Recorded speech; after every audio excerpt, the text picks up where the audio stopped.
जय हिंद दोस्तों। प्योर 60 गुरुकुल के डिफेंस गुरुकुल एकेडमी में एक बार फिर से आपका स्वागत है। पिछली बार हमने आपको सेल के बारे में कुछ पॉइंट्स बताया था, यानी हमने कुछ पार्ट सेल के कवर किए थे। अब आज हम सेकेंड पार्ट सेल के लेके आ रहे हैं। The cell unit of life का सेकेंड पार्ट लेके आ रहे हैं।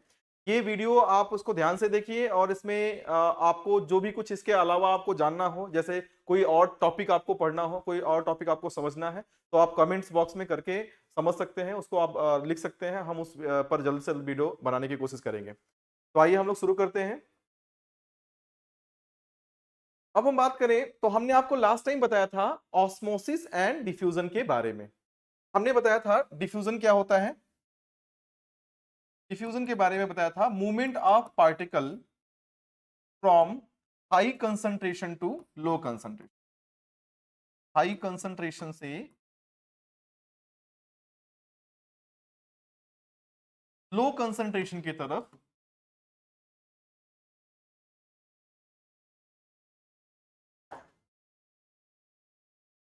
मूवमेंट ऑफ पार्टिकल, इसको हमने बताया था लास्ट टाइम में डिफ्यूजन। और दूसरा पार्ट हमने बताया था ऑस्मोसिस। ऑस्मोसिस क्या है? ये भी एक तरह का डिफ्यूजन है, लेकिन डिफ्यूजन ऑफ वाटर है और थ्रू सेमी परमिएबल मेम्ब्रेन से होकर के मूवमेंट। तो इसमें क्या होता है, इसमें भी हाई कंसंट्रेशन से लो कंसंट्रेशन पे मूवमेंट होता है। बट ये मूवमेंट किसका होता है? Movement of water. Movement of water होता है। एक कंडीशन इसमें और होती है, इसमें जो है सेमी परमिएबल मेम्ब्रेन का होना भी जरूरत है। सेमी परमिएबल मेम्ब्रेन, इससे होकर के मूवमेंट होता है। ये तो हमने बातें बताई जो पिछली बार हमने आपको बताया था और जो इस टॉपिक के लिए अगेन नेसेसरी था, जरूरी था समझने के लिए, इसलिए हमने आपको एक बार रिकैप कर दिया। अब हम चलते हैं आज के टॉपिक पे, शुरू करते हैं। तो यहां पर है the type of solution on the basis of concentration of solute inside the cell. अब देखिए क्या होता है, आपको लास्ट टाइम मैंने बताया था कि जो सॉल्यूशन होता है उसके दो पार्ट होते हैं। सॉल्यूशन के दो पार्ट होते हैं, एक होता है सोल्यूट और दूसरा होता है सॉल्वेंट। इसका एग्जांपल के साथ समझ सकते हैं इसको। जैसे सॉल्यूशन अगर हम माने सुगर सॉल्यूशन, सपोज करिए सुगर सॉल्यूशन किसका है, अगर हम यहां पर ले लें, इसका है सुगर सॉल्यूशन, सुगर का सॉल्यूशन है। तो सुगर माने सुगर और वाटर से मिलकर के बना है सॉल्यूशन। तो यहां पर सुगर जो है वो हो जाएगा सोल्यूट और सॉल्वेंट हो जाएगा वाटर। अब आप ध्यान से समझिए, किसी सेल को हम किसी सॉल्यूशन में रखते हैं, तो अगर जो सोल्यूट का कंसंट्रेशन जो सेल के अंदर साइटोप्लाज्म में है, उसमें भी सोल्यूट और सॉल्वेंट है, यानी उसमें भी एक तरह से सॉल्यूशन है वो, जिसमें सोल्यूट और सॉल्वेंट पार्टिकल मौजूद है। तो जो सोल्यूट का कंसंट्रेशन है सेल के अंदर की तुलना में बाहर के सोल्यूट का कंसंट्रेशन कितना है, इस आधार पर तीन तरह के सॉल्यूशन बताए गए हैं। तो तीनों के नाम और तीनों के बारे में हम जानते हैं। सबसे पहला जो है वो है isotonic solution.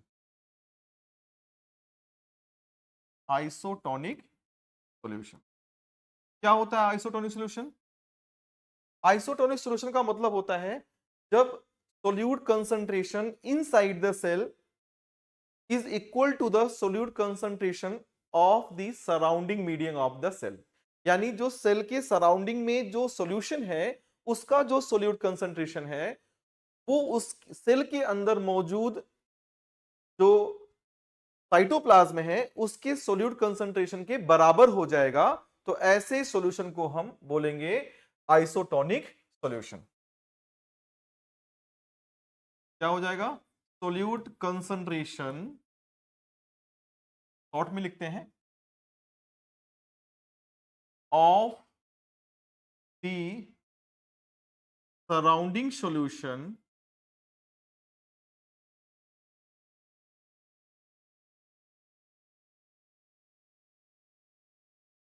Surrounding solution is equal to the solute concentration of the cell. ठीक है, अब इसी को एक हम डायग्राम के थ्रू समझने की कोशिश करते हैं। सपोज करिए कि ये एक डायग्राम हमने सेल का बना लिया। ठीक है, तो सेल में क्या होगा, सेल ऑर्गेनेल्स होंगे। सपोज करिए कि सेल ऑर्गेनेल्स में हमने ये एक न्यूक्लियस बना दिया उसका, और बाकी भी सेल ऑर्गेनेल्स में होते हैं। अब इसमें क्या है, इसमें दो तरह के पार्टिकल्स हैं।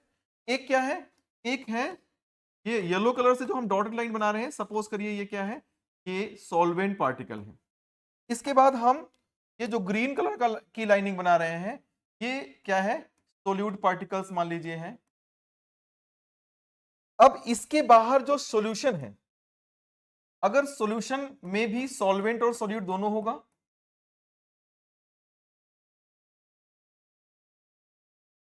जितना सोल्यूट कंसंट्रेशन सेल के अंदर था, लगभग उतना ही सोल्यूट कंसंट्रेशन सेल के बाहर भी है।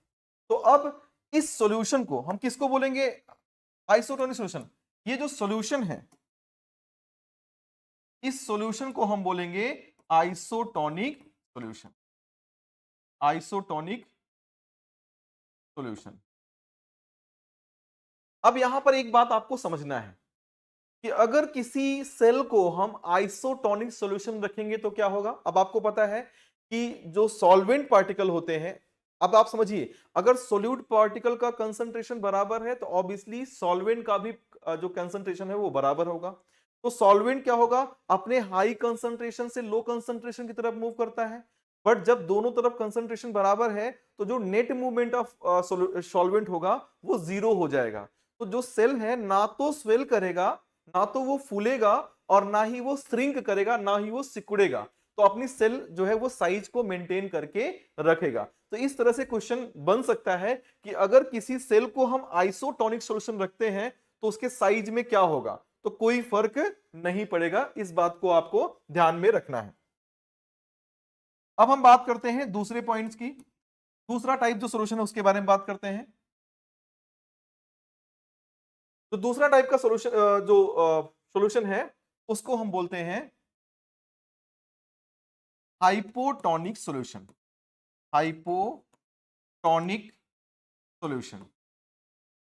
इसमें क्या होता है बेटा हाइपोटोनिक सॉल्यूशन में, अब इसमें जो सोल्यूट कंसंट्रेशन है वो इनसाइड द सेल वो ज्यादा होगा, outside the cell solute concentration क्या होगा, कम होगा।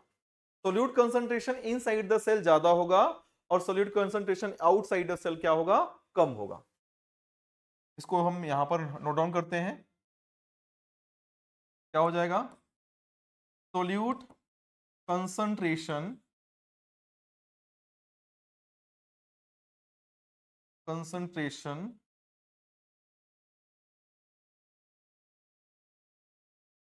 inside the cell will be more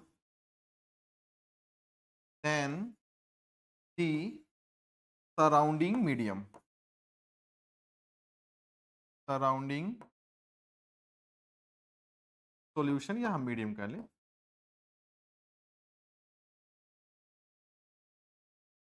यानी क्या हुआ बेटा, जो सोल्यूट का कंसंट्रेशन है इनसाइड द सेल वो ज्यादा है, बाहर वो सोल्यूट कंसंट्रेशन कम है। अब आपको मैंने थोड़ी देर पहले बताया कि जहां पर सोल्यूट कंसंट्रेशन ज्यादा है वहां पर सॉल्वेंट कंसंट्रेशन कम होगा, और जहां पर सॉल्वेंट कंसंट्रेशन कम है वहां पर जो है सोल्यूट कंसंट्रेशन ज्यादा होगा, इसको कह सकते हैं। या फिर हम ये कह सकते हैं कि जहां पर सोल्यूट कंसंट्रेशन जो है कम है वहां पर सॉल्वेंट कंसंट्रेशन ज्यादा होगा। तो यहां पर अब इस बात को ध्यान से समझिए। अब इस केस में क्या होगा, एक डायग्राम के थ्रू हम समझने की कोशिश करते हैं इसको फिर से। तो फिर दोबारा हमसे डायग्राम बनाते हैं कि अब एक सेल हम दोबारा से एक ड्रॉ करते हैं। सपोज करिए इस सेल में क्या है, अगेन एक न्यूक्लियस हमने बना दिया, और बाकी भी सेल ऑर्गेनेल्स होते हैं बट हमने न्यूक्लियस विजिबल होता है तो उसको बना दिया। इसके बाद इस तरफ इस बार क्या है, इस बार इसमें जो सॉल्वेंट है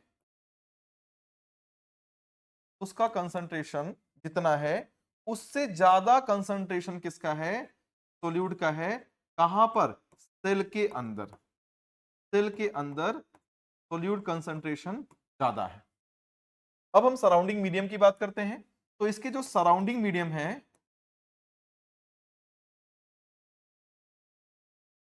ये येलो वाला हम सॉल्वेंट बना रहे हैं और ये जो ग्रीन कलर से बना रहे हैं वो सोल्यूट बना रहे हैं।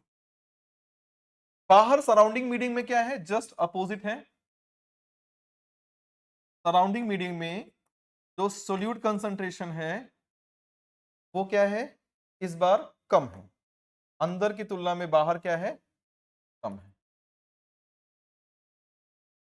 इस तरह से। तो अब इस तरह का जो सॉल्यूशन है उसको हम बोलेंगे हाइपोटोनिक सॉल्यूशन। इसको क्या बोलेंगे बेटा, ये जो सॉल्यूशन है इसको बोलेंगे hypotonic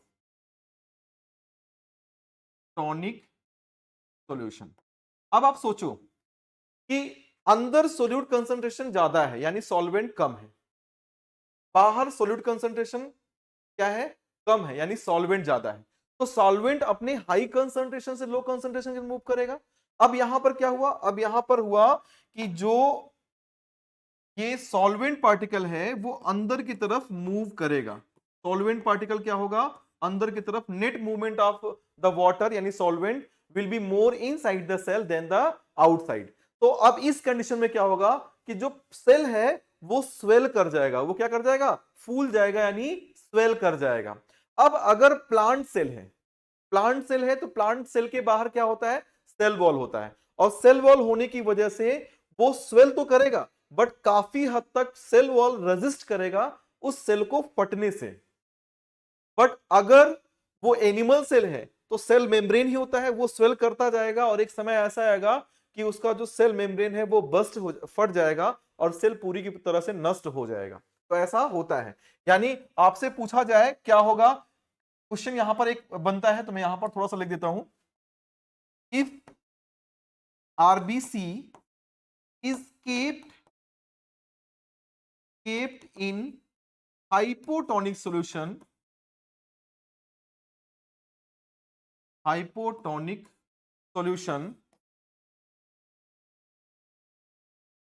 it will swell and can burst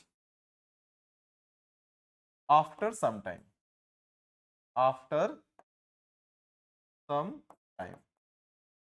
लेकिन अगर बोला जाए प्लांट सेल, तो प्लांट सेल भी अगर ज्यादा लंबे समय तक रखेंगे तो वो बस्ट कर जाएगा, फट जाएगा। बट अगर हम उसको थोड़े समय के लिए रखेंगे तो जो सेल वॉल है वो रेजिस्ट करेगा, क्योंकि सेल वॉल क्या होती है, रिजिड स्ट्रक्चर होता है, वो क्या करेगा बेटा, रेसिस्ट करेगा, सेल को फटने से रोकेगा, रेसिस्ट करेगा। ठीक है, तो आइए हम चलते हैं नेक्स्ट पॉइंट की तरफ। वो क्या है, वो है हाइपरटोनिक सॉल्यूशन।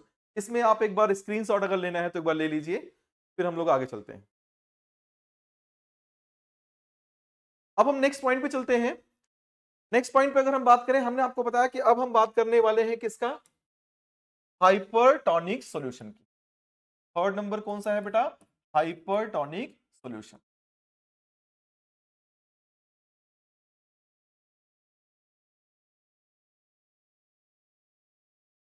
हाइपरटोनिक सॉल्यूशन में क्या होता है बेटा, हाइपरटोनिक सॉल्यूशन में हाइपोटोनिक कंडीशन का जस्ट अपोजिट होता है। जो हाइपरटोनिक जो कंडीशन है वो हाइपोटोनिक की जस्ट अपोजिट है। इसमें क्या है, इसमें solute concentration is less inside the cell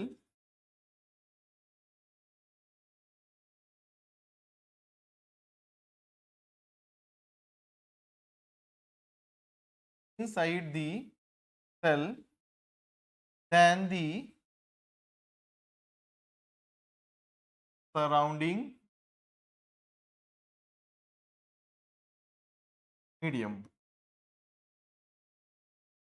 अब आप सोचिए, अगर solute concentration inside the cell वो क्या है, अगर लेस है और बाहर क्या है, ज्यादा है सॉल्यूट कंसंट्रेशन, इसका मतलब सॉल्वेंट क्या है, जस्ट अपोजिट है। सॉल्वेंट क्या है बेटा, जस्ट अपोजिट है। तो सॉल्वेंट कंसंट्रेशन क्या हो जाएगा, solvent concentration inside the cell ज्यादा होगा। यहां पर क्या है, solute concentration less inside the cell, solute concentration अंदर कम है तो अंदर सॉल्वेंट कंसंट्रेशन ज्यादा है। बाहर क्या है, सॉल्यूट कंसंट्रेशन जो है वो क्या है, ज्यादा है तो सॉल्वेंट कंसंट्रेशन बाहर कम होगा।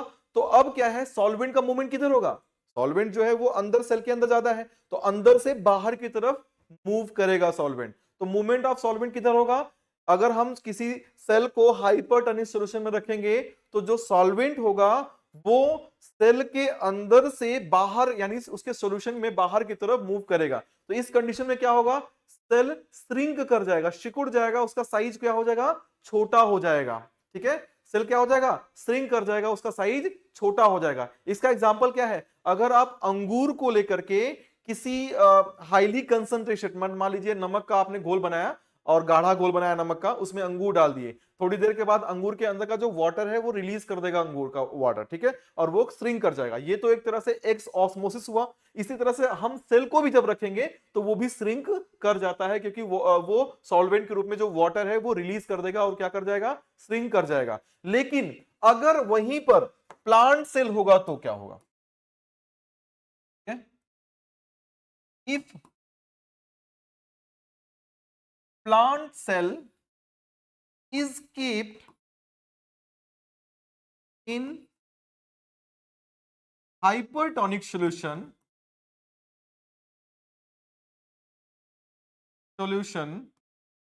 then the protoplasm along with the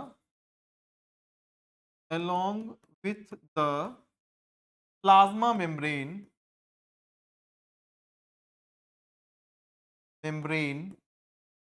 will shrink,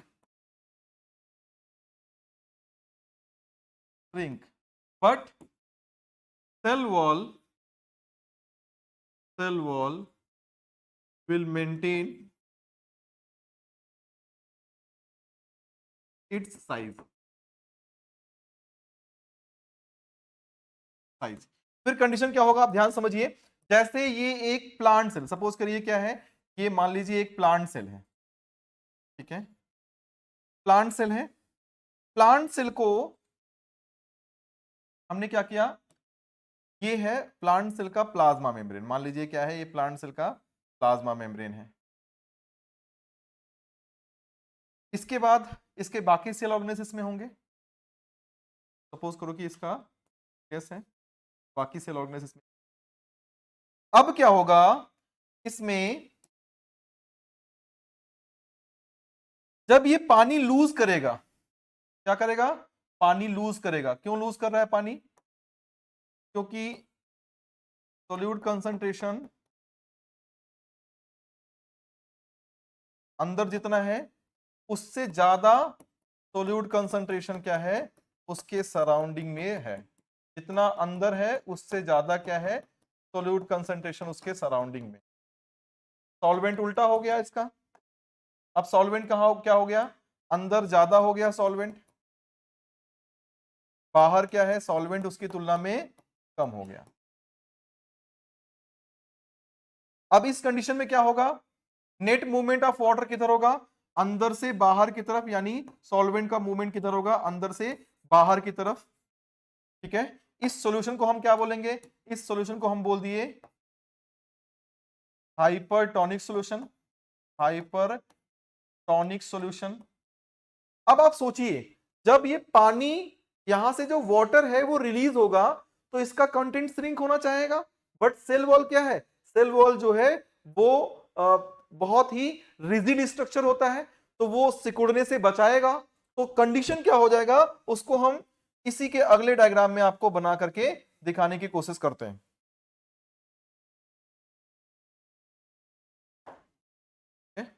condition हम आपको एक डायग्राम और बना करके दिखाने की कोशिश करते हैं। क्या होगा, इस तरह से ये सेल वॉल है, इसके बाद यहां पर ये इसकी मेम्ब्रेन है, एक बार फिर से बनाता हूं, ये सेल वॉल है।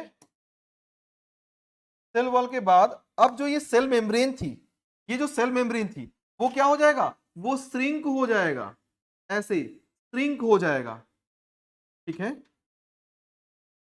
ये उसका बीच में न्यूक्लियस इस तरह से, यानी उसके सेल मेम्ब्रेन और सेल वॉल के बीच में ये क्या हो जाएगा, गैप आ जाएगा। क्यों गैप आ जाएगा, क्योंकि जो सेल वॉल है वो श्रिंक हो नहीं सकता है, लेकिन सेल मेम्ब्रेन श्रिंक हो रही है, तो ये गैप आ जाएगा। और गैप आने के बाद अब इस सेल को, ये गैप आ गया बीच में, अब इस सेल का नाम क्या कर दिए, इस सेल को बोलेंगे हम प्लाज्मोलाइज्ड सेल। क्या बोलेंगे इसको, प्लाज्मोलाइज्ड सेल। और प्रोसेस को बोलते हैं प्लाज्मोलिसिस। सेल का श्रिंक हो जाना, क्योंकि उसको अगर हम सेल को हाइपरटोनिक सॉल्यूशन में रखते हैं तो प्लांट सेल का श्रिंक हो जाना, या श्रिंक मतलब प्लांट सेल का जो साइटोप्लाज्म है, जो उसका प्लाज्मा मेम्ब्रेन है, उसका श्रिंक हो जाना, लेकिन सेल वॉल उसको मेंटेन करके रखता है उसके शेप को, तो एक बीच में गैप आता है, तो इस सेल को हम बोलेंगे प्लाज्मोलाइज सेल, और इस प्रोसेस को बोलेंगे प्लाज्मोलिसिस। तो ये हो गया इसके बारे में। अब इसको भी आप एक बार स्क्रीन शॉट लेना चाहते हो तो ले लीजिए, फिर हम लोग आगे चलते हैं नेक्स्ट पॉइंट की तरफ। अब हम बात करते हैं सेल ऑर्गेनेल्स और सबसे पहले साइटोप्लाज्म के बारे में।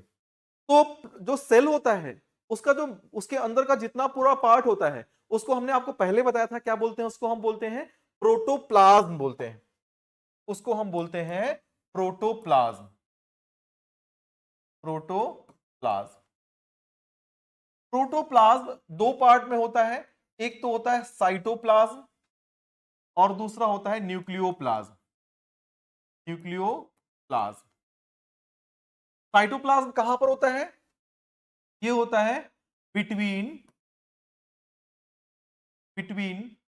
न्यूक्लियस एंड सेल मेम्ब्रेन, यानी प्लाज्मा मेम्ब्रेन। न्यूक्लियस और प्लाज्मा मेम्ब्रेन के बीच में ये पाया जाता है। क्या होता है इसमें, लगभग 70 से 90% इसमें क्या होता है, वाटर होता है। ये कैसे होता है, जेली लाइक होता है। और इस कंटेन क्या करता है, ये कंटेन करता है अमीनो एसिड्स,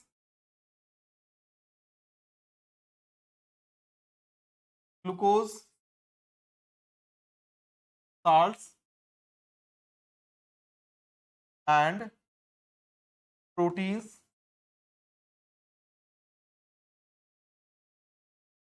इसके अलावा भी बहुत अदर चीजें, बहुत तरह के इनऑर्गेनिक और ऑर्गेनिक सब्सटेंसेस जो है वो साइटोप्लाज्म में पाया जाता है।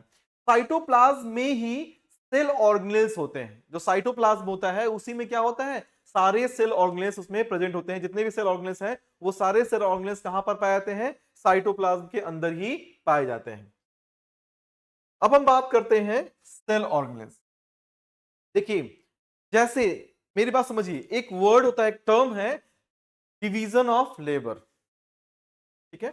इसको हम समझते हैं पहले इस टर्म के बारे में, डिवीजन ऑफ लेबर।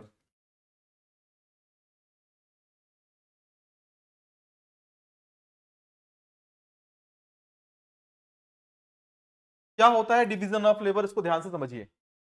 कार्य का विभाजन। जैसे देखिए, कोई एक संपन्न परिवार से बिलोंग करता है और कहीं बाहर जाकर रहने लगता है, तो उसने क्या किया, एक बड़ा सा फ्लैट लिया, उसमें कई सारे कमरे हैं। तो उसने क्या किया कि एक कमरे को रख दिया उसने किसके लिए, डाइनिंग रूम के लिए, एक कमरे को बेडरूम बना लिया, एक उसका किचन अलग से है, एक उसका गेस्ट रूम है, स्टोर रूम अलग है, सारे रूम को सेपरेट कर लिया, अलग अलग रूम उसके पास है। बट आप सोचिए, अगर किसी के पास उतना संपन्न ना हो, पैसे कम हो और बाहर जाकर केवल एक ही कमरे में गुजारा करना पड़े, तो वही रूम उसका डाइनिंग रूम के रूम यूज करेगा, उसी में वो खाना भी बनाएगा, तो किचन भी उसका वही हो गया। उसी को गेस्ट रूम की तरह यूज करेगा, उसको बेडरूम की तरह भी यूज करेगा, स्टडी रूम भी वही उसका होगा।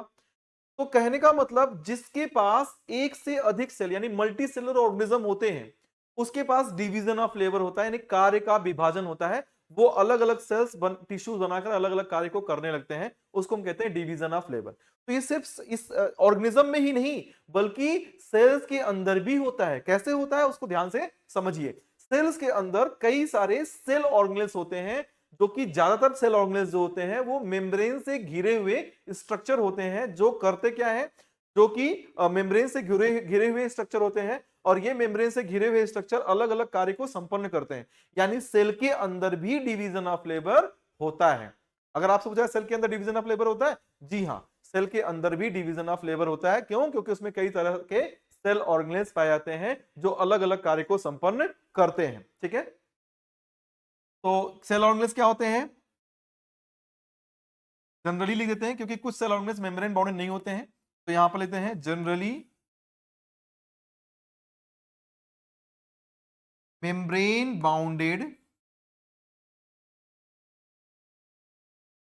bounded structures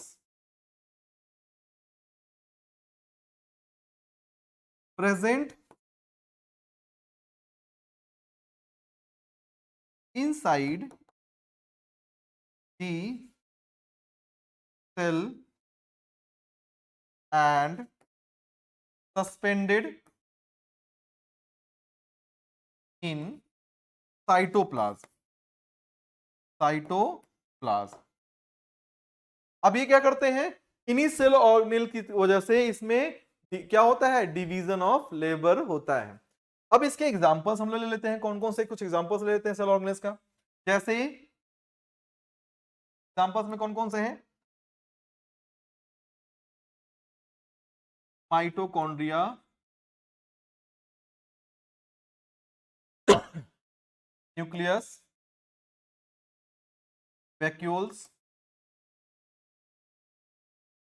endoplasmic reticulum, Golgi body, lysosome,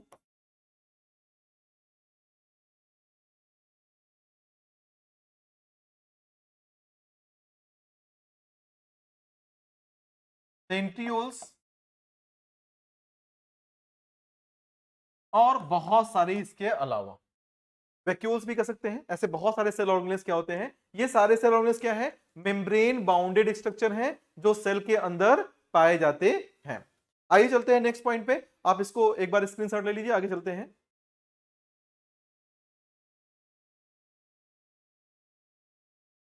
अब हम सबसे पहले सेल ऑर्गेनेल्स पे आते हैं, माइटोकॉन्ड्रिया पर।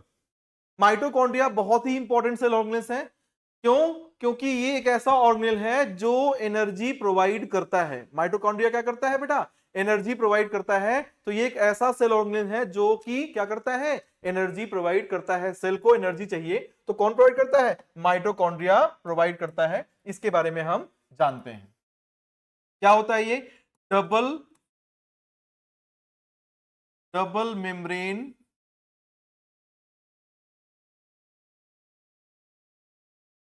बाउंडेड स्ट्रक्चर होते हैं। क्या होते हैं ये, डबल मेम्ब्रेन बाउंडेड स्ट्रक्चर होते हैं, सबसे पहली बात। दूसरी बात क्या होता है, ये inner membrane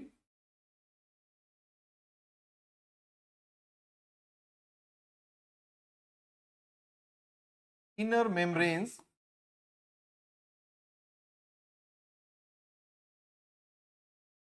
folded to form cristae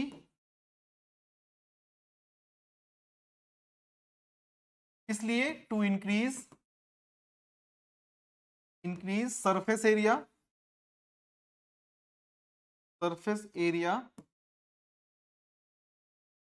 ये क्या होते हैं, active site for aerobic respiration.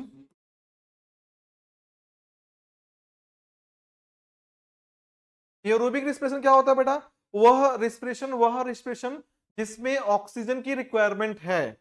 यानी हमारे बॉडी में या सेल्स के अंदर जब ग्लूकोज एंटर करता है तो पहला भाग होता है साइटोप्लाज्म में, जिसमें ऑक्सीजन की रिक्वायरमेंट नहीं होती है। इसके बाद जो ग्लूकोज है उसको पायरुविक एसिड बना जाता है। फिर पायरुविक एसिड माइटोकॉन्ड्रिया के अंदर एंटर करता है और वहां पर होता है उसका एरोबिक रेस्पिरेशन, जिसके बाद एटीपी का सिंथेसिस होता है। क्या बनता है? एटीपी की सिंथेसिस होती है। तो सबसे पहले हम इसको नाम भी साथ में लिखते हुए चलते हैं, इसको लेबल भी करते हुए चलते हैं साथ साथ साथ के साथ। तो आप देखिए सबसे बाहर ये है, ये जो आपको बाहर से दिख रहा है ये क्या है? Outer membrane, outer membrane. इसके बाद जो ये आपको दिख रहा है, ये वाली अंदर वाला भाग, ये क्या है? ये है इनर मेम्ब्रेन, इनर मेम्ब्रेन। ये जो इनर मेम्ब्रेन होता है वो अंदर की तरफ क्या है? फोल्डिंग्स बना रहा है, ये फोल्डेड स्ट्रक्चर है। इसी को हमने बताया क्रिस्टी कहते हैं, क्रिस्टी, इस स्ट्रक्चर को कहते हैं क्रिस्टी। यहां तक हमने आपको बता दिया और उसको लेबल भी करके हमने आपको डायग्राम में दिखा दिया। अब आगे हम बात करते हैं नेक्स्ट पॉइंट की तरफ, और फिर हम आपको लेबल करके आगे हुए दिखाते हुए चलेंगे। अब क्या है? Inside the mitochondria, mitochondria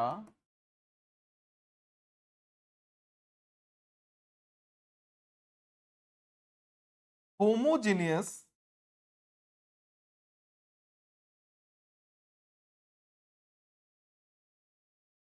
fluid is present which is called matrix। ध्यान रखना ये मैथ वाला मैट्रिक्स नहीं है, ये बायो का मैट्रिक्स है, ठीक है। इसके बाद नेक्स्ट पॉइंट की तरफ चलते हैं। अब क्या है? हमने बताया क्या है? मैट्रिक्स। तो मैट्रिक्स को भी हम आपको यहां पर दिखा देते हैं। इसके अंदर होमोजेनस जो है मटेरियल है, ये जो ब्लू कलर का दिख रहा है वो क्या है? मैट्रिक्स है। नेक्स्ट पॉइंट की तरफ चलते हैं। अब इसमें क्या होता है और होता है क्या? Circular DNA, circular DNA and 70s type of ribosome is present,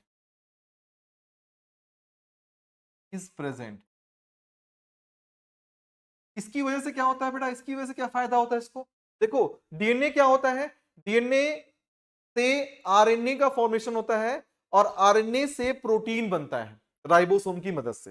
DNA क्या बनाता है? आरएनए बनाता है, और आरएनए और राइबोसोम की मदद से क्या बना लेता है? प्रोटीन का निर्माण कर लेता है। अब आप यहां पर ध्यान से देखिए, इसके पास सर्कुलर डीएनए भी है और अपना खुद का राइबोसोम भी है, तो ये अपने रिक्वायरमेंट की कई सारी प्रोटीन को खुद बना लेता है। इसीलिए इसको सेमी ऑटोनॉमस सेल ऑर्गेनेल्स कहते हैं। यहां पर इस बात को, बहुत इंपॉर्टेंट बात लिखने जा रहे हैं हम आपको, ठीक है।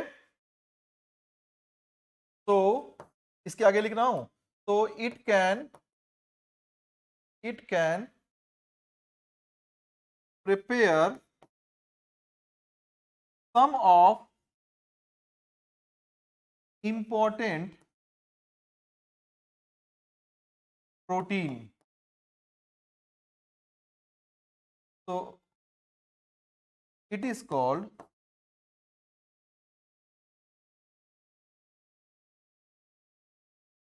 so it is along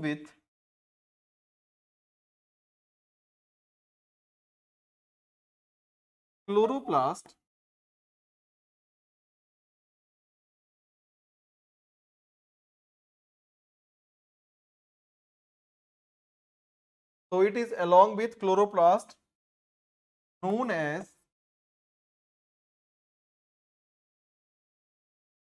as क्या बोला जाता है इसको? सेमी ऑटोनॉमस सेल ऑर्गेनेल, ठीक है। ये बहुत इंपॉर्टेंट पॉइंट है। इसको हम क्या कहते हैं? सेमी ऑटोनोमस सेल ऑर्गेनेल्स, क्योंकि इसमें 70s टाइप का राइबोसोम और सर्कुलर डीएनए होता है, तो अपने ही रिक्वायरमेंट की जो भी प्रोटीन की रिक्वायरमेंट होती है वो बना लेती है। तो यहाँ पर ये वाला पॉइंट जो है और दूसरा ये वाला पॉइंट काफी इंपॉर्टेंट रखता है इसमें। अब हम लेबल करके दिखाते हैं आपको। यहां पर देखिए सर्कुलर सा पार्ट यहां पर बना हुआ है, इसको हम बोलते हैं सर्कुलर डीएनए। और इसके बाद इसके अलावा इसमें कुछ पार्ट और भी होते हैं जिसको हम बोलते हैं 70S राइबोसोम। तो क्या बोलते हैं? 70S राइबोसोम्स बोलते हैं। एक तो सर्कुलर डीएनए और दूसरा क्या बोलते हैं इसको हम बोलते हैं 70S टाइप ऑफ राइबोसोम। तो ये सारा इंफॉर्मेशन हमने किसके बारे में बताया? माइटोकॉन्ड्रिया के बारे में बताया। तो एक बार आप इसको फिर से स्क्रीनशॉट ले लीजिए, आगे चलते हैं हम लोग।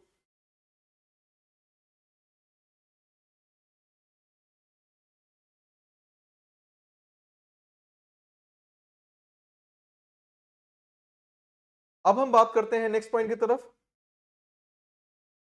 हाँ, इसके पहले कि आगे हम लोग चलें, कुछ क्वेश्चंस कर लेते हैं और देखते हैं कि हम लोगों ने जो पढ़ा क्या उससे क्वेश्चंस हो पा रहे हैं या नहीं। ज्यादा क्वेश्चंस नहीं ले सक रहे हैं क्योंकि वीडियो काफी लंबा हो जा रहा है। क्वेश्चंस हम लोग अलग से फिर बना लेंगे, इसलिए हम कुछ क्वेश्चंस को ही सम्मिलित कर रहे हैं इसमें। तो क्वेश्चन ध्यान समझिए। The site of aerobic respiration is, देखिए क्वेश्चन आया है 2013 में, क्वेश्चन बना है एनडीए 2013 में क्वेश्चन पूछा गया है।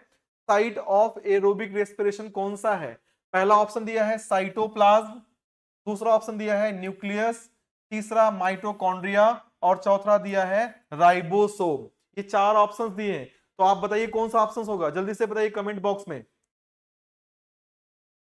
इसका ऑप्शन सही हो जाएगा माइटोकॉन्ड्रिया। अभी हमने आपको बताया पिछली स्लाइड में, देखिए यहां पर हमने बताया है साइट, एक्टिव साइट ऑफ, यहां पर देखिए मैंने लिखा है एक्टिव साइट ऑफ किसका?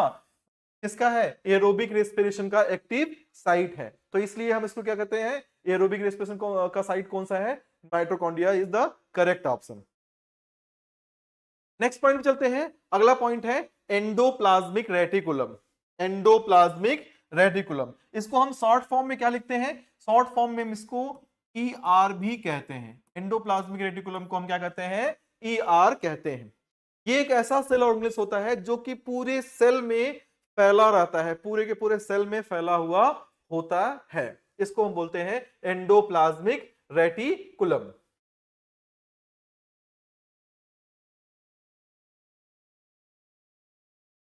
ध्यान से देखिए इसमें कौन कौन सा है एंडोप्लाज्मिक रेटिकुलम। यहां पर दो डायग्राम बना हुआ है, यानी जाहिर सी बात है कि दो तरह का एंडोप्लाज्मिक रेटिकुलम होगा। तो ये पहले बना किससे होता है? प्लेटेन ट्यूब्यूल्स, प्लेटेन ट्यूब्यूल से मिलकर के ये बना हुआ होता है। और उसके अंदर ल्यूमेन, बीच वाला जो अंदर का भाग स्पेस है उसको बोलते हैं ल्यूमेन। और ये ट्यूब्यूल्स कई सारे एक दूसरे से अरेंज्ड होकर के बने हुए होते हैं। अब ये दो तरह के होते हैं, एक तो वो जिनके सरफेस, आप यहां पर अगर ध्यान से देखेंगे तो आपके इसके सरफेस पे आपको इस तरह से डॉटेड स्ट्रक्चर दिख रहा है, डॉटेड स्ट्रक्चर इसके सरफेस पे दिख रहा है। ये जो स्ट्रक्चर है वो क्या है? राइबोसोम्स। तो एक एंडोप्लाज्मिक रेटिकुलम ऐसा जिसके सरफेस पे राइबोसोम्स अटैच हैं, उसको हम बोलते हैं रफ एंडोप्लाज्मिक रेटिकुलम। क्या बोलते हैं? Rough endoplasmic reticulum. दूसरा कौन सा? जिसके सरफेस पे राइबोसोम्स अटैच नहीं है, उसको, इस वाले को बोलते हैं स्मूथ एंडोप्लाज्मिक रेटिकुलम। तो एक बार कलर चेंज कर लेते हैं ताकि आपके लिए विजिबल हो अच्छी तरह से। तो ये देखिए इस वाले को हम क्या बोलते हैं? इसको बोलते हैं रफ एंडोप्लाज्मिक रेटिकुलम। इस वाले को हम बोलेंगे स्मूथ एंडोप्लाज्मिक रेटिकुलम, या इसको शॉर्ट फॉर्म में SER और इसको RER भी कहते हैं। अगली बात इसमें आपको ध्यान देना है, इस पर जो ये अटैच है, इस पर जो बीच बीच में अटैच है, डॉटेड लाइन जो अटैच है, ये यहां पर जो अटैच है इस तरह से, इसको हम क्या बोलते हैं? इसको बोलते हैं राइबोसोम्स। राइबोसोम्स जो है इसमें अटैच है, यहां पर राइबोसोम्स अटैच नहीं है। तो इस बात का ध्यान रखिएगा, एक में क्या है? राइबोसोम्स अटैच है, और दूसरे में क्या है? राइबोसोम्स अटैच्ड नहीं है। ठीक है, तो ये दोनों में क्या है? डिफरेंस है। एक में राइबोसोम्स पाए जा रहे हैं और दूसरे में राइबोसोम्स प्रेजेंट नहीं है। इस बात को आपको ध्यान देना है। ये जो स्ट्रक्चर है वो फ्लूइड फिल्ड है। कैसा है बेटा? फ्लूइड फिल्ड है। और क्या करता है? इंटरकनेक्टेड होता है बाय द ये आपस में इंटरकनेक्टेड होता है। इंटरकनेक्टेड होने की वजह से क्या करते हैं, ये ट्रांसपोर्ट करने का कार्य करते हैं, बहुत सारे मटेरियल्स को एक प्लेस से दूसरे प्लेस में ले जाने का काम करते हैं। तो हम इस पे भी पॉइंट्स लिखते हैं, जितना आपको रिक्वायर्ड उतना लिखते हैं। फ्लैटेंड ट्यूब्यूल्स filled with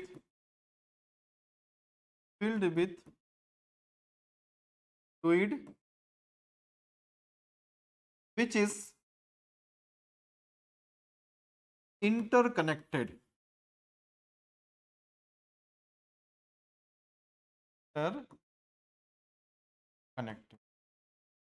ठीक है।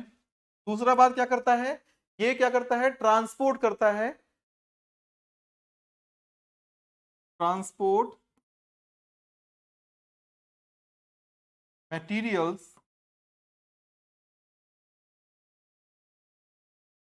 from one part to the other part of the cell। तीसरा, इसके टाइप्स कितने हैं, 2 टाइप्स। कौन कौन से टाइप्स हैं उसको लिख लेते हैं यहां पर। 2 टाइप्स हैं, कौन कौन सा, एक होता है, हमने यहां पर बना दिया है, RER, रफ एंडोप्लाज्मिक रेटिकुलम। आपसे पूछा जाए रफ एंडोप्लाज्मिक रेटिकुलम रफ क्यों है, क्यों है रफ बेटा, क्योंकि उसमें राइबोसोम्स अटैच है। और ये वाले कौन से राइबोसोम्स हैं, ये 80S टाइप के राइबोसोम्स होंगे। कैसे राइबोसोम्स होंगे बेटा, 80S टाइप के राइबोसोम्स इसमें अटैच होंगे, इसलिए ये रफ है।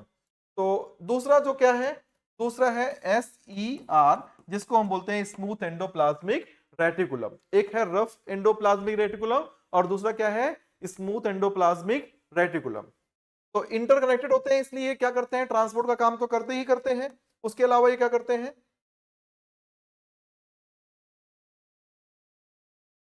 उसके अलावा जो RER होता है उसके सरफेस पे राइबोसोम्स अटैच होते हैं, तो जाहिर सी बात क्या करेगा, प्रोटीन की सिंथेसिस भी करेगा।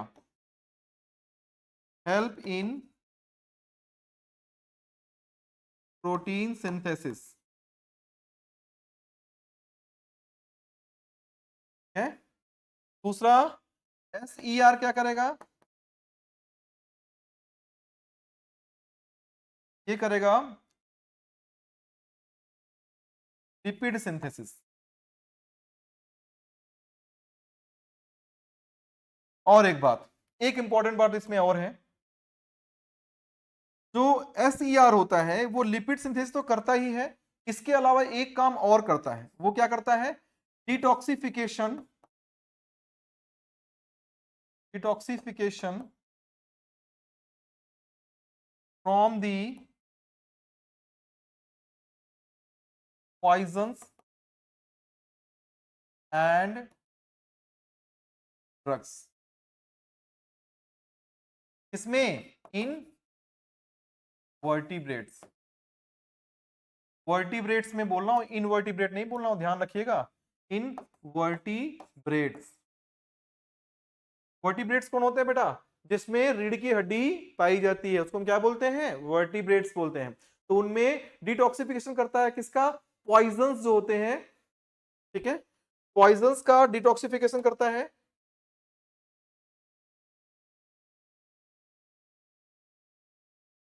पॉइजन्स का और साथ में ड्रग्स का जो है वो डिटॉक्सिफिकेशन करता है। तो एक बार इसको भी नोट कर लीजिए, हम लोग चलते हैं नेक्स्ट पॉइंट की तरफ।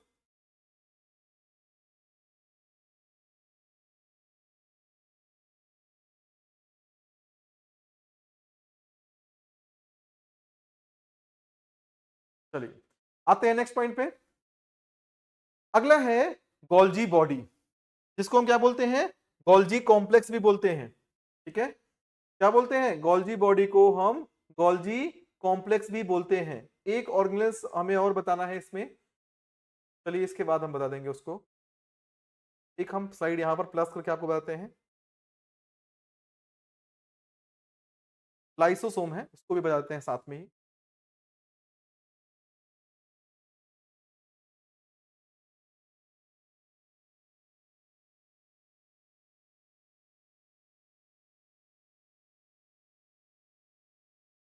लाइसोसोम।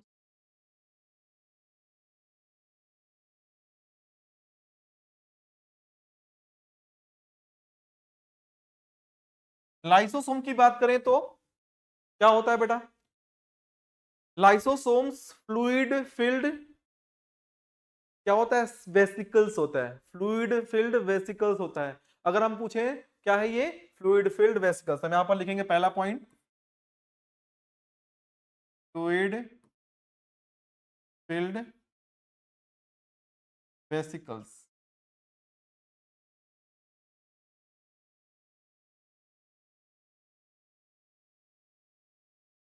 दूसरी बात क्या है? किससे बनता है? Synthesise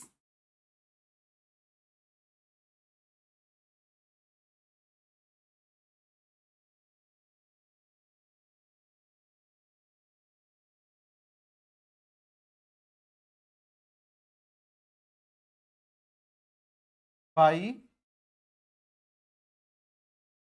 RER and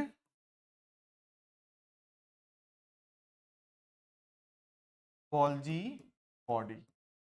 Golgi body और RER इन दोनों से मिलकर के सिंथेसिस करती है। तो RER और गोल्जी बॉडी दोनों मिलकर करती है। कैसे करती है? जो RER होता है वो आपको अभी बताया था मैंने, प्रोटीन बनाता है। तो जो इसके अंदर फ्लूइड भरा होता है वो उसमें क्या होता है? बहुत ही पावरफुल एंजाइम होते हैं। और आपको पता है कि ज्यादातर एंजाइम क्या होते हैं? प्रोटीन होते हैं। तो ये जो प्रोटीन बनाता है वो कुछ और नहीं बल्कि एंजाइम्स का फॉर्मेशन करता है। कौन? RER जो होता है उसके सरफेस पे जो राइबोसोम होते हैं वो एंजाइम्स का भी निर्माण कर लेता है। और वो एंजाइम्स राइबो गोल्गी बॉडी उसको पैक करके एक वेसिकल के अंदर बंद कर देती है। वो कुछ और नहीं बल्कि लाइसोसोम्स का फॉर्मेशन कर लेता है। किसका फॉर्मेशन कर लेता है? लाइसोसोम्स का फॉर्मेशन कर लेता है। तो इस तरह से लाइसोसोम का सिंथेसिस होता है। इसमें क्या होता है? Powerful hydrolytic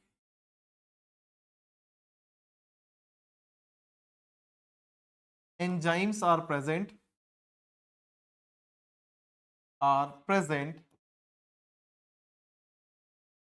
inside,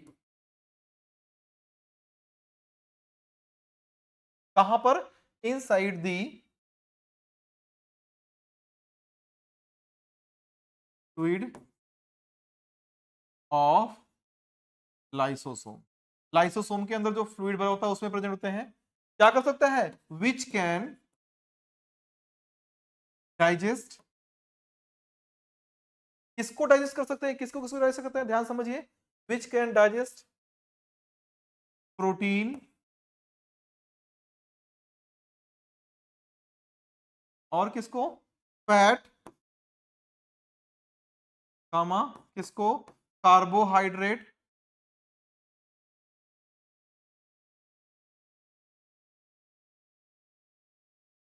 etcetera. इन सबको डाइजेस्ट कर सकते हैं। यानी इतना पावरफुल एंजाइम होता है कि वो सभी को पचा सकता है। अब ऐसा हम लोग के तो नहीं होता। हम लोग ऐसा थोड़ी नहीं कुछ भी खाएंगे तो पच जाएगा, नहीं। हम लोग में क्या होता है? कुछ लोग होते भी हैं ऐसा कि कुछ भी खाए उनको वो पचा लेते हैं, लेकिन ऐसा सभी नहीं होते कि सभी पचा ले, है ना? तो कहने का मतलब है ये एक ऐसे ऑर्गेनेल्स होते हैं जिसमें इतने पावरफुल एंजाइम होते हैं कि किसी भी सब्सटेंस को, सेल के किसी भी सब्सटेंस को वो क्या कर सकता है? डाइजेस्ट कर सकता है। इतने पावरफुल एंजाइम इसमें प्रेजेंट होते हैं। अब इससे होता क्या है बेटा? इससे उसको क्या दिक्कत क्या होता है? जब कभी सेल या स्टार्वेशन या डैमेज की कंडीशन में आता है, व्हेन सेल अंडरगोज स्टार्वेशन और any damage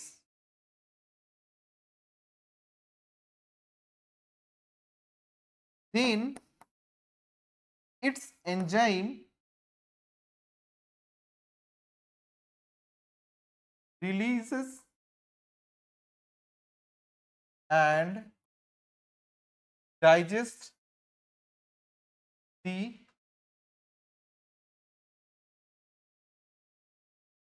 whole cell। आप सोचो पहले, जैसे मान लीजिए सेल को खाना नहीं मिल रहा है, सेल को न्यूट्रिशन नहीं मिल रहा है, तो अब सेल न्यूट्रिशन यानी फूड की कमी से तो मर जाएगा। तो मरने के बाद में, मरते मरते भी वो क्या करेगा, अपने पूरे सेल को डाइजेस्ट करके जो न्यूट्रिशन उससे डाइजेशन के बाद जो बनेंगे उसको आसपास के सेल को दे देगा। क्या कहेगा, ले भाई मैं तो मर रहा हूं, तू कम से कम जी ले। क्या कर रहा है, मैं तो मर रहा हूं लेकिन तू कम से कम जी ले। ऐसे बहुत कम लोग होते हैं, आपके भी कई सारे दोस्त होंगे, आपने देखा होगा ना, लेकिन बहुत कम लोग ऐसे होते हैं जो ऐसा करते हैं, है ना। तो इसलिए क्या करते हैं, अब देखो ये अपने ही सेल को क्या कर लिया, डैमेज कर लिया, अपने ही सेल को क्या कर लिया, खा लिया, अपने ही सेल को क्या कर दिया, नष्ट कर दिया। क्यों, क्योंकि ये रिलीज करता है डाइजेस्टिव एंजाइम को, और क्या करता है, अपने सेल को पूरे के पूरे डाइजेस्ट कर लिया। इसलिए इसको हम क्या करते हैं, अब भाई डाइजेस्ट करने का मतलब क्या है, पूरा सेल नष्ट हो गया, पूरा का पूरा सेल क्या हो गया, नष्ट हो गया। फिर इसको हम क्या बोलते हैं, इसको बोलते हैं, तो इट इज कॉल्ड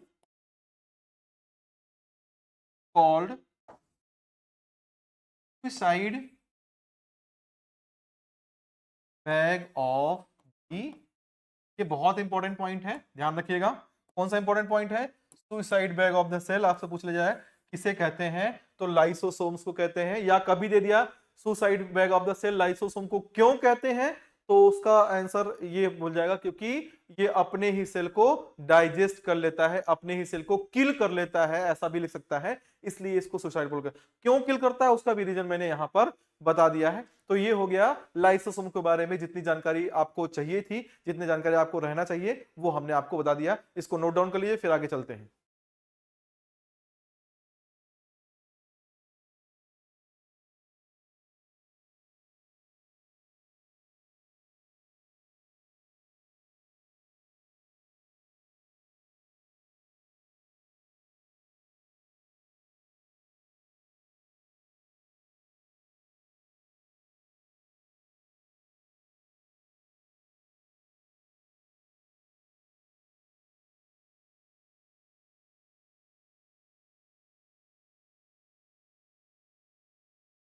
ठीक है, चलते हैं आगे। अब एक चीज और आ रहा है, ध्यान समझिए। एक वर्ड आता है, हम मैं आपको बता तो रहा हूं, साथ में एक वर्ड और लिखा देता हूं। एंडो मेम्ब्रेनस सिस्टम से भी कभी कोई क्वेश्चन पूछता है। Endo membranes system.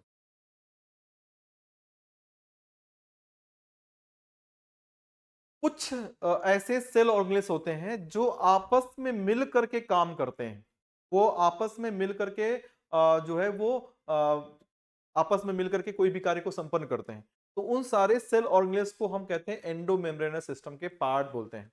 इसमें कौन कौन सा आता है, अगर आप सोचा जाए, फिर से बोलिए, एक बार समझ रहा हूं, ध्यान समझिए, दोबारा बताता हूं मैं, कि कुछ ऐसे सेल ऑर्गेनेल्स होते हैं जो कि आपस में मिल करके मेम्ब्रेन सिस्टम से एक दूसरे से जुड़ करके काम करते हैं, मिल करके कई सारे काम को संपन्न करते हैं। तो उनको कहते हैं इंडो मेम्ब्रेनस सिस्टम के पार्ट होते हैं। तो कभी पूछ लेता है कि कौन कौन से एंडो मेम्ब्रेनस सिस्टम के पार्ट में आते हैं, उसके नाम पूछ लेता है, तो नाम हम आपको बता देते हैं, याद रखिएगा इसको। इसमें कौन कौन सा आता है, एक तो आता है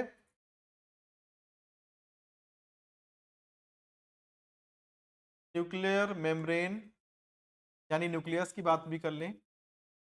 फिर और कौन आता है इसके अंतर्गत, एंडोप्लाज्मिक रेटिकुलम और गोल्गी बॉडी और लाइसोसोम्स।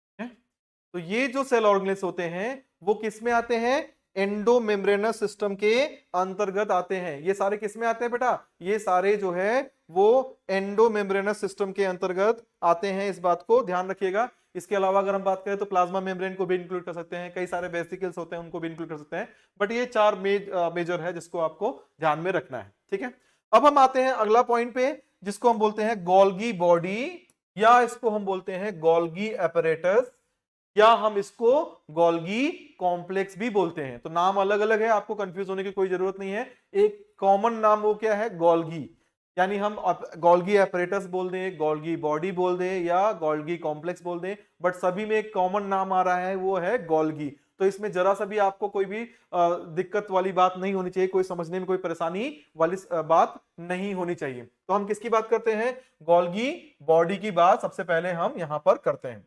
इसको हम पहले नाम फिर से लिख देते हैं, इसको क्या कहते हैं? इसको हम क्या कहते हैं? गोल्गी कॉम्प्लेक्स, या इसको और क्या कहते हैं? गोल्गी apparatus,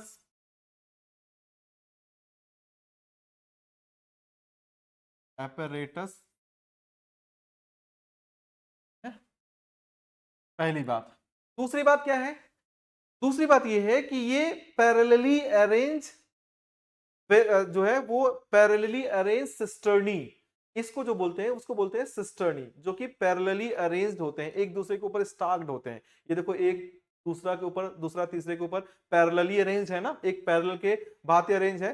भाई हम मैथमेटिक्स के हिसाब से मतलब कि एक्यूरेटली हम पैरेलली नहीं कर सकते हैं, बट फिर भी एक पैरेलल अरेंजमेंट होता है, ठीक है। तो ये पैरेलली अरेंज होते हैं, इसको हम क्या बोलते हैं? ये जो पैरेलली अरेंज्ड पार्ट होता है इसको हम बताते हैं आपको एक बार यहां पर। ये वाला जो पार्ट है पैरेलली अरेंज जो है, इसको बोलते हैं सिस्टर्नी, टर्नी बोलते हैं। इसके अंदर का जो स्पेस है ल्यूमेन, उसको बोलते हैं, क्या बोलते हैं? ल्यूमेन।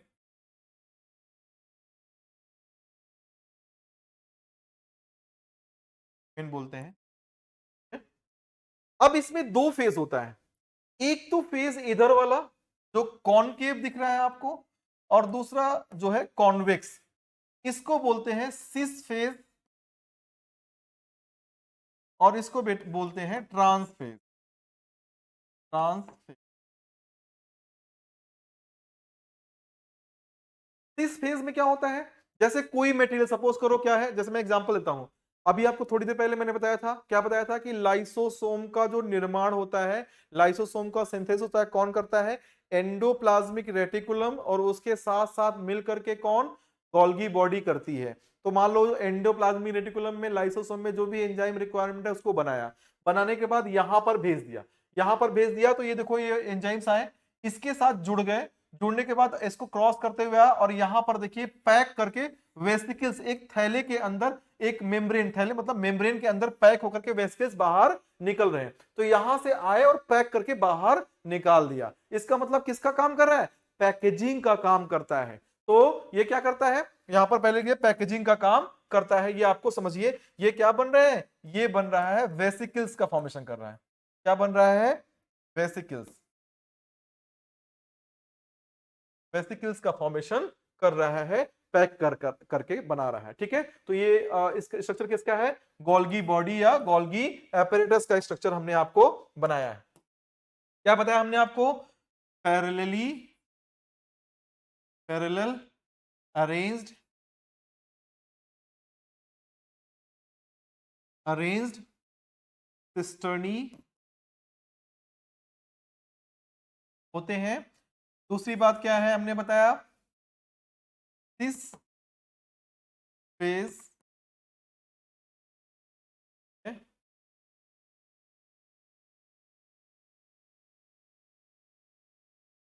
जिसको बोलते हैं forming phase, forming phase.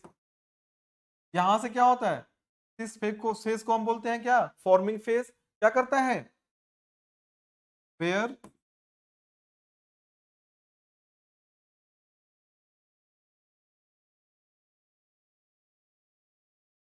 Packaging starts, packaging of substances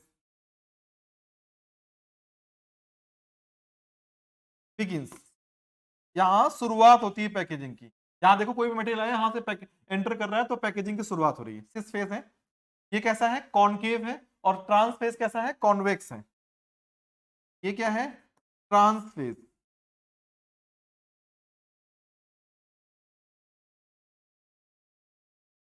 तो क्या बोलते हैं? Maturing phase, maturing phase, maturation होता है ना, तो मैच्योरिंग फेज कर रहे हैं, मैच्योर हो रहा है यहां पर, तो इसको बोलते हैं maturing phase.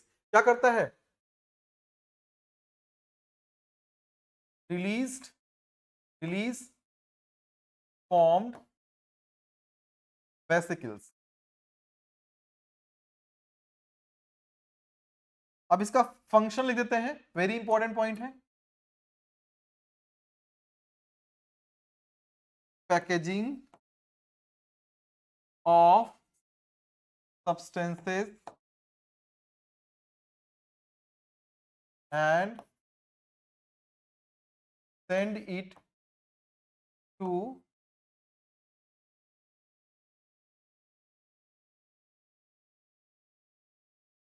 intracellular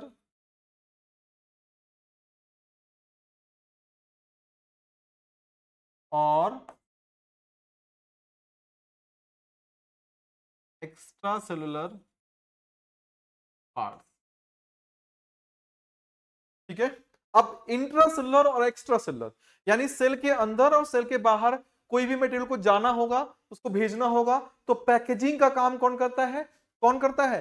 Golgi apparatus या गोल्गी बॉडी कहती है। तो इसके वजह से गोल्गी अपैरेटस या गोल्गी बॉडी क्या करती है? पैकेजिंग का काम करता है। यही एक वजह है कि इसको हम क्या कहते हैं? Traffic police of the cell भी कह सकते हैं। ठीक है, तो इसीलिए क्या कहते हैं? ये रीजन पैकेजिंग करता है ना, इसी वजह से हम क्या कहते हैं इसको? Traffic police of the cell. Traffic police of the. आप देखो ट्रैफिक पुलिस क्या काम करता है भाई? जैसे कोई शहर के अंदर कोई आ रहा है, कोई गाड़ी आ रही है, या शहर से कोई गाड़ी बाहर जा रही है, तो उसको चेक करना, उसको भेजना। भाई ये करता है या नहीं करता वो बात की बात है, लेकिन करना काम यही होता है ना। तो वो जो है काम ये गोल्गी बॉडी का है, इसलिए इसको हम क्या कहते हैं? Traffic police of the cell. तो और आप हमारे साथ जुड़े रहें। गुरुकुल डिफेंस एकेडमी हमने ये चैनल ओपन किया है, आपको सारी सब्जेक्ट की क्लासेस मिल रही हैं। आपको फिजिक्स, केमिस्ट्री, बायोलॉजी, इंग्लिश की क्लासेस अभी मिल रही हैं। बाकी हम भविष्य में और भी सब्जेक्ट की क्लासेस भी आपको प्रोवाइड करेंगे इसमें। और ये सिर्फ और सिर्फ एनडीए के लिए नहीं, बल्कि क्लास 11 12 के बच्चों के लिए भी बहुत इंपॉर्टेंट है। और इसके अलावा सीडीएस और तरह तरह के कॉम्पिटिटिव एग्जाम हैं, जहां पर भी बायोलॉजी का पार्ट आता है, जहां पर केमिस्ट्री, फिजिक्स, इंग्लिश का पार्ट आता है। उन सभी एग्जाम्स के लिए बहुत इंपॉर्टेंट है। ये बहुत ही अच्छा हमारा तरफ से एक प्रयास है। आप सब हमसे जुड़े और चैनल को सब्सक्राइब करें, लाइक करें, कमेंट करें, ज्यादा से ज्यादा शेयर करें। धन्यवाद।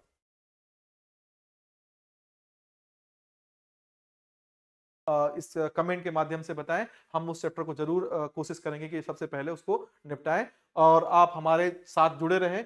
गुरुकुल डिफेंस एकेडमी हमने ये चैनल ओपन किया है, आपको सारी सब्जेक्ट की क्लासेस मिल रही हैं। आपको फिजिक्स, केमिस्ट्री, बायोलॉजी, इंग्लिश की क्लासेस अभी मिल रही हैं। बाकी हम भविष्य में और भी सब्जेक्ट की क्लासेस भी आपको प्रोवाइड करेंगे इसमें। और ये सिर्फ और सिर्फ एनडीए के लिए नहीं, बल्कि क्लास 11 12 के बच्चों के लिए भी बहुत इंपॉर्टेंट है। और इसके अलावा सीडीएस और तरह तरह के कॉम्पिटिटिव एग्जाम हैं, जहां पर भी बायोलॉजी का पार्ट आता है, जहां पर केमिस्ट्री, फिजिक्स, इंग्लिश का पार्ट आता है। उन सभी एग्जाम्स के लिए बहुत इंपॉर्टेंट है। ये बहुत ही अच्छा हमारा तरफ से एक प्रयास है। आप सब हमसे जुड़े और चैनल को सब्सक्राइब करें, लाइक करें, कमेंट करें, ज्यादा से ज्यादा शेयर करें।